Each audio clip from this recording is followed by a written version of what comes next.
Hallelujah. Good morning, everyone. Welcome to our Friday Worship Live broadcast, and welcome to our brothers and sisters who will be worshiping with us in the Kingdom of Bahrain, and to others who will be joining us in our Worship Live broadcast. Praise the Lord. It's Friday again, and we are together again, even though we are far and we are in different places. Praise the Lord, because distance is no longer a hindrance for us to worship our God in spirit and in truth. Praise the Lord. It's November 22, 2024. Let us now prepare our hearts and our mind as we come to the Lord to worship Him through listening to His words. We are still in our series of sermon or lesson from the book of James, and we are pondering James chapter 2. Okay, a living faith in the life of the church. A living faith in the life of a church. We already discussed the first 17 verses. The first segment, letter A, partiality and discrimination in the family of God, from verses 2 to 13. And under this, we discuss 5 points. Number one, and that's verse 1, the principle established. And then number 2, verse 2 to 4, an example of kind and partiality that has no place among Christians. I will repeat that, an example of the kind of partiality that has no place among Christians. Number 3, verses 5 to 7, man's partiality or favoritism rarely agrees with God's heart. Number 4, verses 8 and 9, partiality or favoritism is condemned by the scripture. And the last but not the least, in our segment letter A, verse 10 to 13, the serious matter of obeying all of God's command. And then we started already section letter B. So we are discussing verse 14 up to verse 26. And we discussed 2 points already. Number one is verse 14. The principle established through faith will be accompanied by action. True faith will be accompanied by action. And number two, verses 15 to 17, an example of dead faith.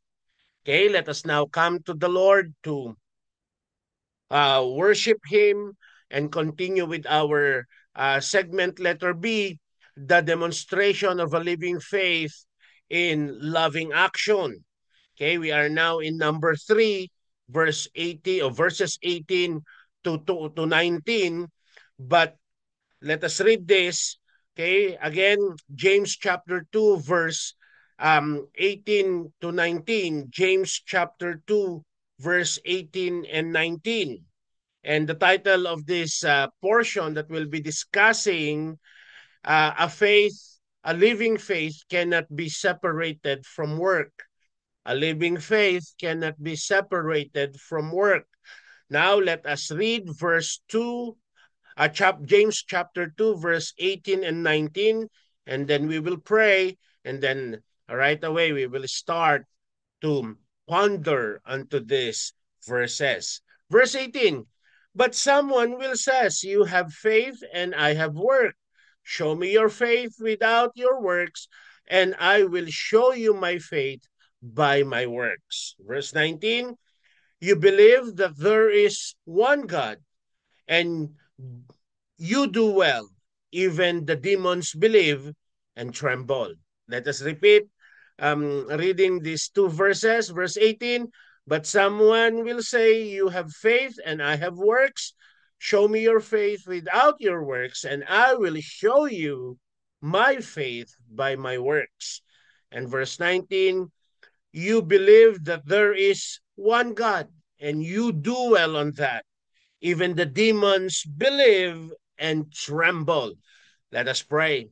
Gracious Lord, Heavenly Father, thank you so much once again for this very moment that you have given unto us for us to be together, Lord God, to study your words, to experience the truth of your words. Father, bless us with the presence of your Holy Spirit and allow us, Lord God, to have that divine understanding so that we'll be able, Lord God, to receive your words in full. Lord, bless us with a courageous heart and a mind ready to take action from your words. And bless us, Lord, that if we find again your words heavy and hurting, Lord, we always pray to give us the courageous heart, a teachable heart to obey you. Father, forgive us and let us be worthy, Lord God, to receive your words. And Lord God, to every heart, to every spirit, Lord God, that will be listening and receiving your words, Lord God, let your presence be among us. Thank you, Lord, for allowing us to grow again into the truth of your words as we listen and receive it today. Bless your messenger, Lord. Cover him with your presence and anoint me, Lord, with your Holy Spirit, that I may share with boldness and courage your words. Thank you, Lord God. In Jesus' name we pray. Amen and amen. Hallelujah. So let us now proceed to verse 18. Okay, James chapter 2, verse 18. But someone will say, you have faith, and I have works. Show me your faith with your works, and I will show you my, show me your faith without your works, and I will show you my faith by my works. So, um, James continues making the point that genuine living faith in Christ result in a believer beginning to participate in good works. You know, if you have really a living faith to our living God, the byproduct of that faith is you will do good. You cannot have faith in the Lord Jesus Christ and yet you are not doing good. That is, Christians begin to obey their father and love other believers as they love themselves. Okay? We will obey our Father as a Christian. We will obey God. And then we are also taught to love our brothers and or our sisters with the love of God. You know, as I'm always saying, and I will keep on reminding us that James is the audience of James here are believers. Okay, just like you and me. Now, I am not James, but I'm now the one exhorting his message or his letter to his hearer. So those who do not have those who don't do, or what I mean is those who will not do good works as they have faith in the Lord, meaning to say they have dead faith. James chapter 2 verse 17. Thus also faith by itself, if it does not have work, is dead.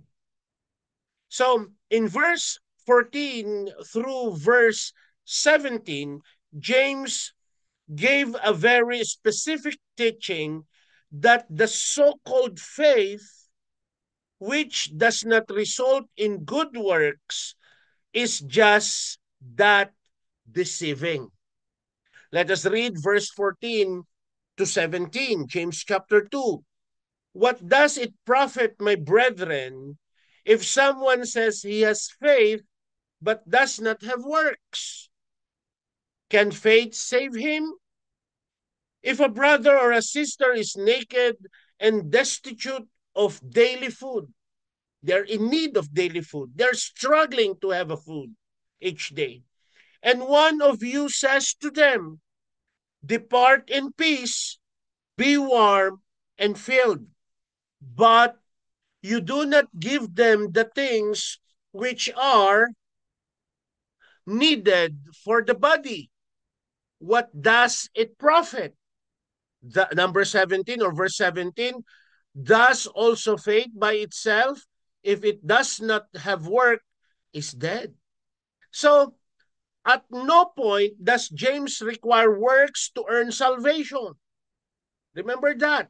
That is also our teaching in the House of Praise Community Church.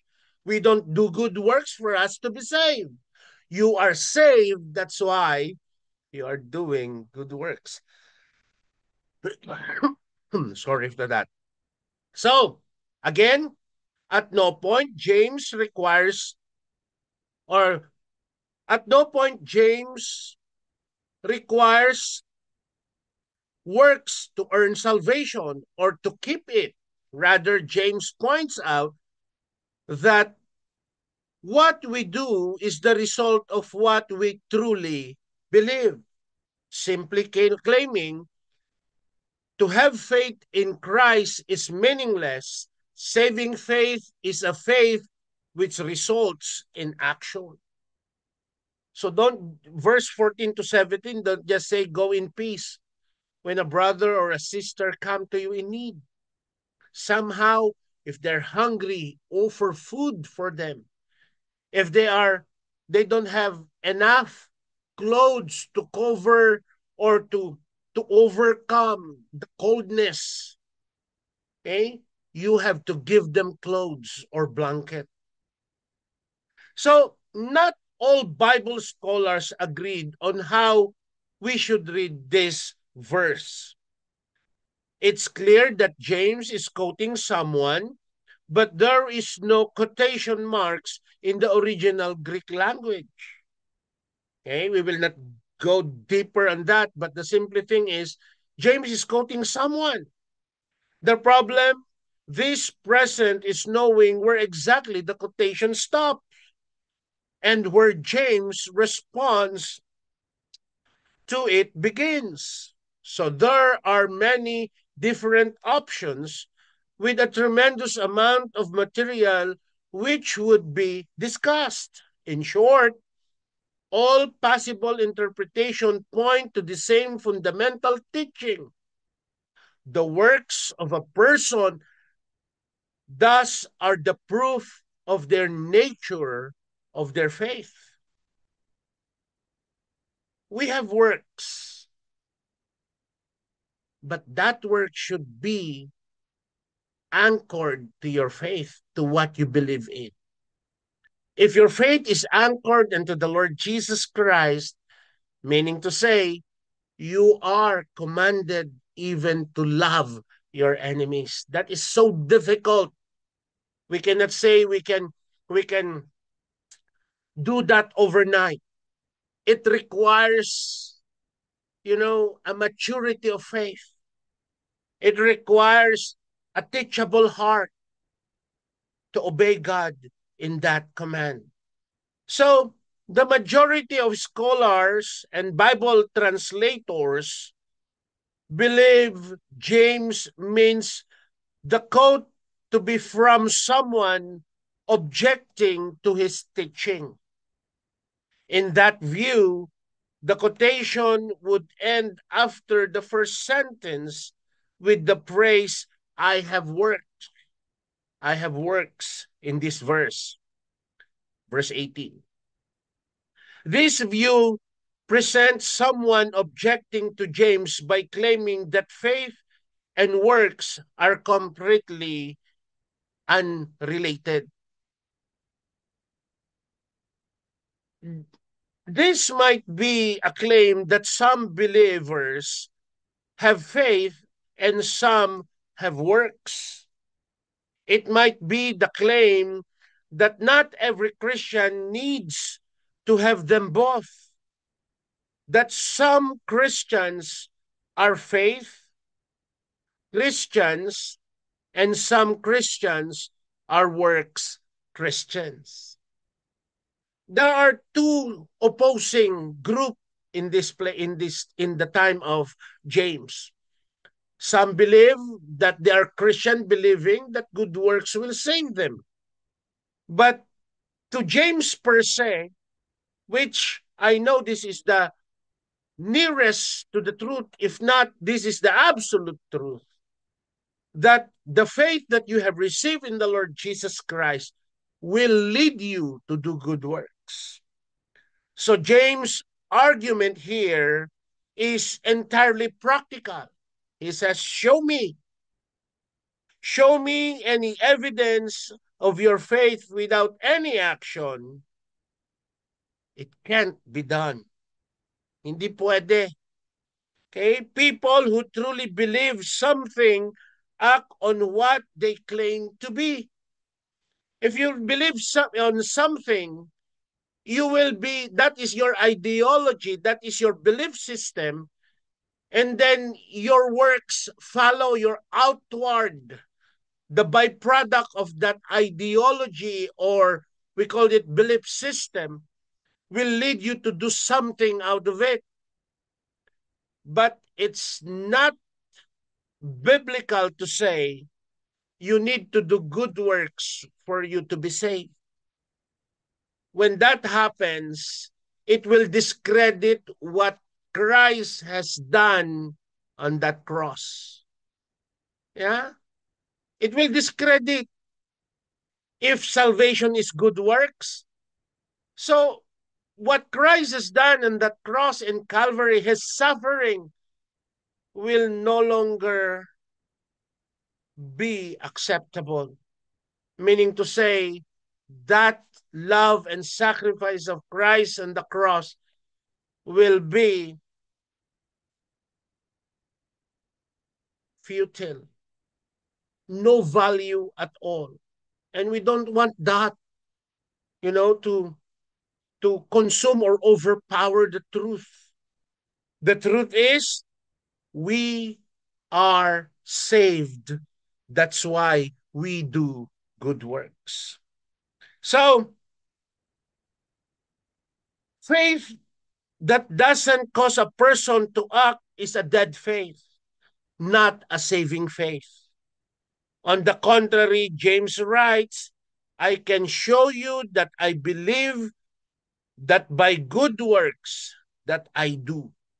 Again, it's important not to read the wrong message into James' work. At no point does James disconnect salvation from faith. No. Okay? But on the contrary, this entire passage is about the fact that we are only saved by faith. Not that this faith is more than simply agreement. Meaning to say, saving faith produces good works. I'm always putting good works because it is a tantamount to the truth that if we are embracing, or we believe in a saving faith, it produces works only. Even the bad actions are also works. That's why I keep on saying saving faith produces good works. So while good works, or while works does not save us, those who are saved will naturally demonstrate good works. Okay?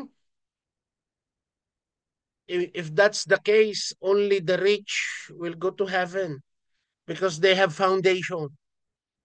They have all the means to do good works. But praise God, because God is so wise to be mistaken,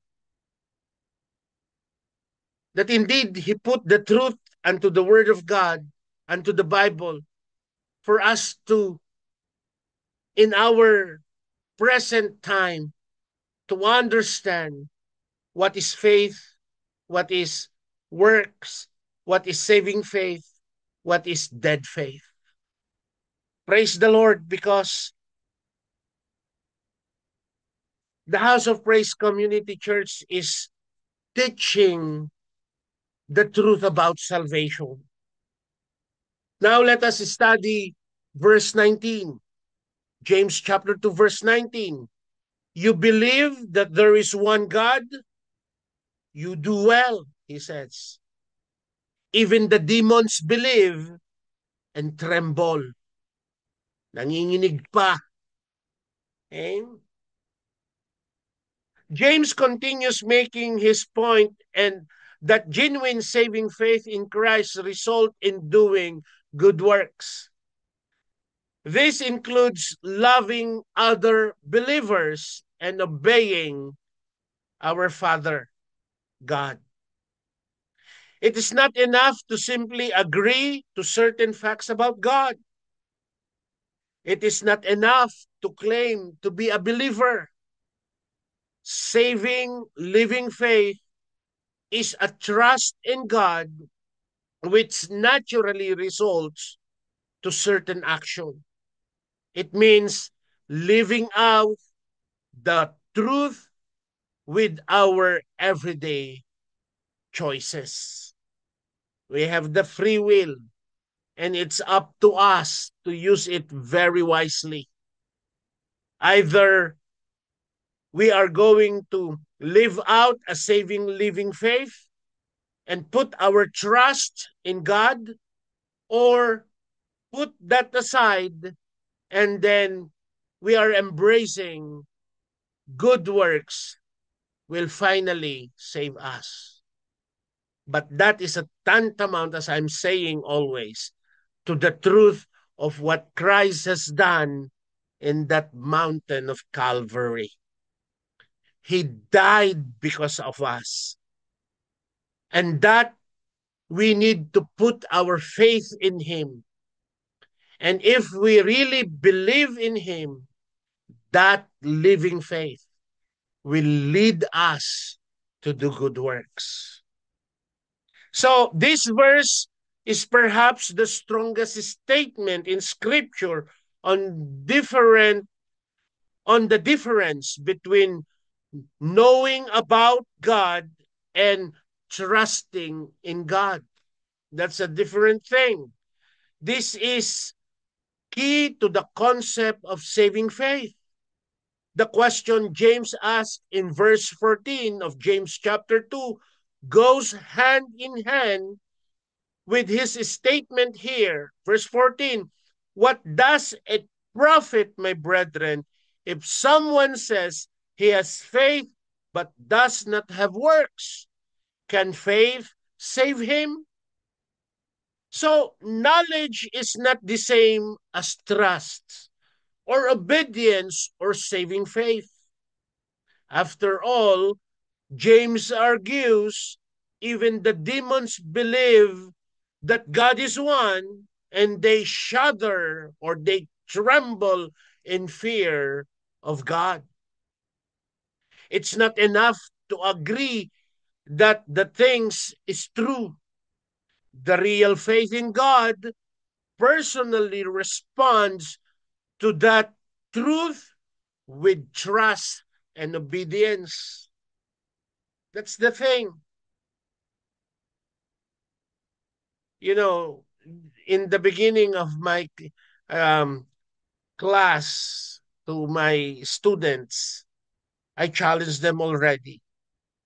Present me a verse that says Christ is not God, word for word.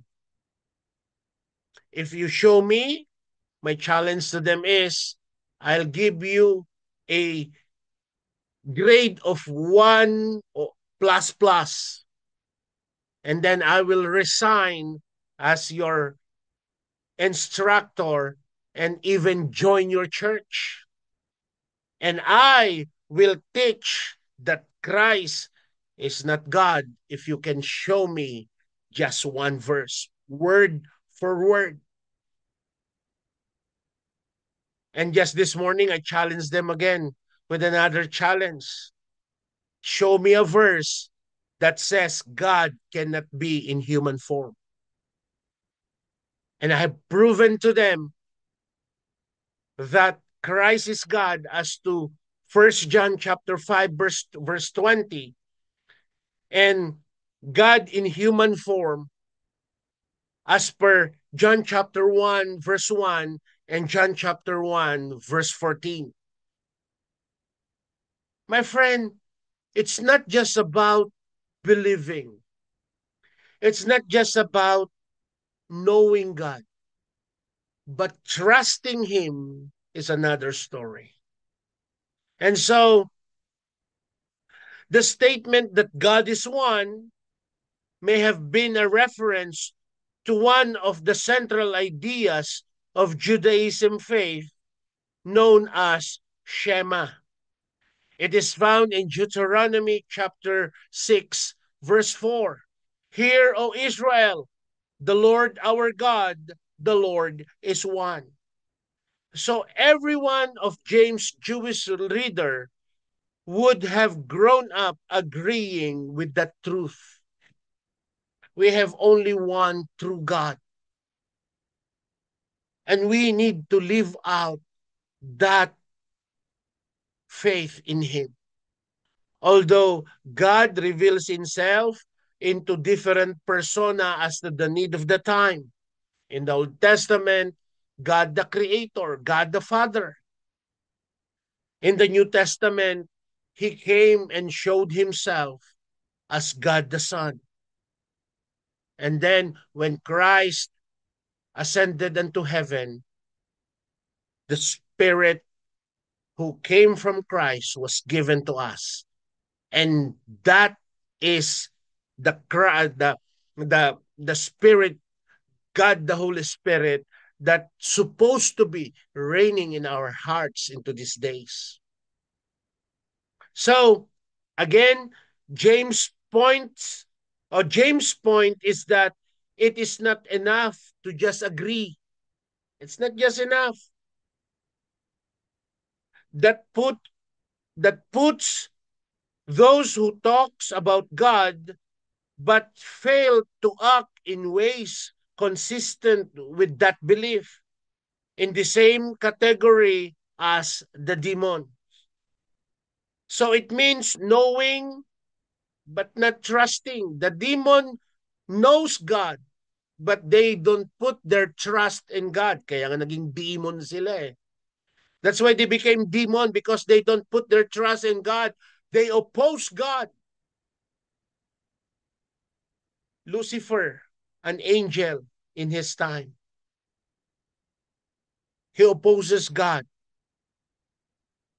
He thought he can oust God from the throne. He has forgotten that he is just a creation of God.